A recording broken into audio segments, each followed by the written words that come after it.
Ah, Kasalukuyan po binobomba ng tubig ng China Coast Guard itong sinasakyan natin na BRP Dato Bangkao ng Bureau of Fisheries and Aquatic Resources habang tayo po ay patungo ng Scarborough. So kung makikita niyo, hindi po umuulan ngayon. Mula po yan sa buga ng tubig ng water cannon nitong China Coast Guard vessel. Ngayon nakikisilong po tayo dito sa loob ng BFAR vessel.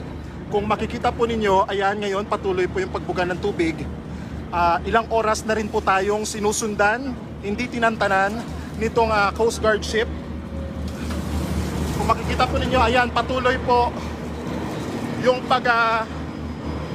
ito po yung ano niya, ilang beses na tayong binangga at pinuntutan nitong Chinese Coast Guard